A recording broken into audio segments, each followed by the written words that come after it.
अस्सलाम वालेकुम। Urdu for students channel के साथ आपकी खिदमत में हाजिर हैं और आप सबको अपने चैनल पर खुश आमदीद कहते हैं। उम्मीद है कि अल्लाह ताला के फजल करम से आप लोग बिल्कुल खैरियत से होंगे। चलें तो शुरू करते हैं अपना आज का सबक और देखते हैं कि आज हम क्या पढ़ेंगे। आज हम शायर इल्लामा इकबाल की एक बहुत खूबसूरत गज़ल का मुतालिया करेंगे और इसकी तशरीह जो है वो मैं आपको बहुत आसान अल्फाज में समझाने की कोशिश करूँगी।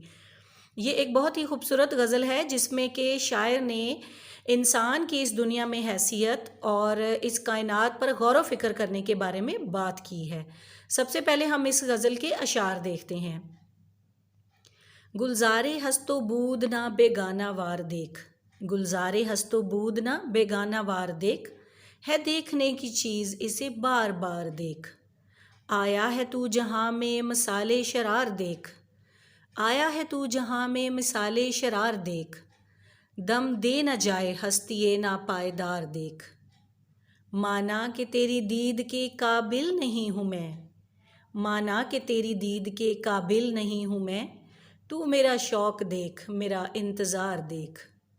खोली हैं ज़ौक़े दीद ने आँखें तेरी अगर, खोली हैं ज़ौक़े दीद ने आँखें तेरी अगर, हर रोज़ हर राह गुज़र नक्शे कफ़े पाए यार देख, हर राह गुज़र नक्शे कफ़े पाए यार देख।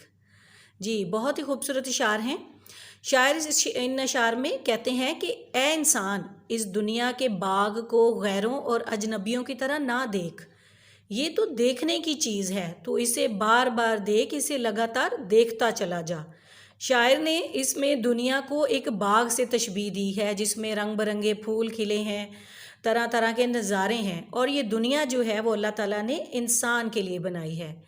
तो इसका मतलब ये है कि ए इंसान, कायनात की हर चीज़ पर गहरी नज़र डाल और अच्छी तरह गौर करो कि खुदा ने ये तमाम अशिया क्यों पैदा की हैं, इंसान की पैदाइश का क्या मकसद है और हमें अपनी ज़िंदगी कैसे बसर करनी चाहिए। यानी इंसान को गौर व फिक्र की दावत दी गई है कि ए इंसान, अपनी पैदाइश पर गौर कर कि अल्लाह ताला ने तुझे इस दुनिया में किस मकसद के लिए भेजा है। इस दुनिया के नज़ारों पर, इस दुनिया के हर ज़र्रे पर गौर कर और अपनी तख्लीक के मकसद को समझ। और फिर शायर कहते हैं कि ए इंसान देख, तू दुनिया में एक चिंगारी की तरह पैदा हुआ है। जिस तरह चिंगारी जलती है और फिर बुझ जाती है, तो तेरी ज़िंदगी भी ऐसी ही है। ये कायम ना रहने वाली ज़िंदगी तुझे धोखा ना दे जाए, यानी तेरी उम्र बहुत थोड़ी है। कहीं ऐसा ना हो कि तू इस आर्जी और फ़ानी दुनिया के फ़रेब में आ जाए और अपने असल मकसद हयात से दूर हो जाए और तुम्हारा मकसद हयात तुम्हारी आंखों से ओझल हो जाए, और अपनी इस चंद रोज़ा ज़िंदगी को गनीमत समझो और इसका हकीकी मकसद हासिल करने की कोशिश करो और अपनी ज़िंदगी को कामयाब बनाओ। बहुत ही खूबसूरत अंदाज में शायर ने इंसान को इस दुनिया, इस कायनात पर गौर व फिक्र करने की दावत दी है और उसे ये समझाने की कोशिश की है कि तुम्हारी ज़िंदगी बिल्कुल आर्जी, फ़ानी और नापायदार है। तो अपनी इस ज़िंदगी के ख़त्म होने से पहले ही अपनी आने वाली ज़िंदगी की तैयारी शुरू कर दो और इस कायनात को बनाने वाले पर गौर व फिक्र करो। जी, आगे शायर कहते हैं कि आगे इंसान ये कहता है कि बेशक ये दुरुस्त है कि मैं तेरी तजल्ली के लायक नहीं, यानी कि इंसान खुदा से मुखातिब होकर कहता है कि मैं तेरी तजल्ली देखने के लायक नहीं। कहाँ मैं एक अदना इंसान और कहाँ तू एक इतनी बड़ी ज़ात जिसने ये सारी कायनात पैदा की है। भला मुझ ऐसे हकीर गदागर को तेरी बरतर और आला ज़ात से जो शहनशाहों की शहनशाह है क्या निस्बत हो सकती है। यानी कि इंसान सवालिया अंदाज इख्तियार करता है कि फिर तू ये भी तो देख कि मैं तुझसे मिलने के लिए किस कदर बेकरार हूँ और तेरे इंतज़ार में क्यों कर तड़प रहा हूँ। यानी कि शायर ये कह रहे हैं कि इंसान जो हैं, जो सच्चे दिल से अल्लाह ताला की इस कायनात पर गौर करते हैं और फिर जब वो अल्लाह ताला के असरार और रमूज़ को समझने की कोशिश करते हैं तो उनके दिल में अल्लाह से मिलने के लिए और तड़प पैदा हो जाती है।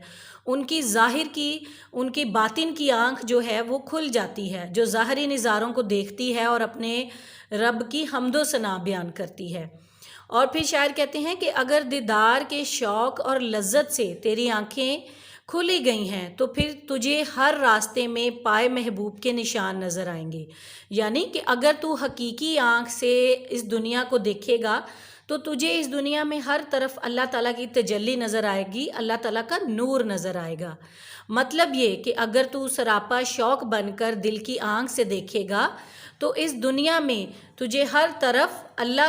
تجھے اس دنیا میں ہر طرف اللہ کا جلوہ دکھائی دے گا. یعنی کہ جب انسان اپنی باطنی آنکھ سے اور پورے شوق اور لگن سے اللہ کی راہ پر چل نکلتا ہے اور اپنے پیدا ہونے کے مقصد پر غور کرتا ہے، اس کائنات پر غور کرتا ہے، تو پھر اسے خدا کے جلوے ہر طرف نظر آتے ہیں اور وہ اپنی اندرونی آنکھ سے، اپنے دل کی آنکھ سے خدا کے بنائے ہوئے اس نظام کو سمجھتا ہے اور اس کے دل میں یہ تڑپ اور یہ شوق پیدا ہوتی ہے کہ وہ اللہ تعالیٰ کے بتائے ہوئے راستے پر چلے اور اپنی زندگی کے جو ہے اصل مقصد کو سمجھ سکے اور اپنی زندگی کے حقیقی مقصد کو سمجھتے ہوئے اس پر چلنے کی کوشش کرے.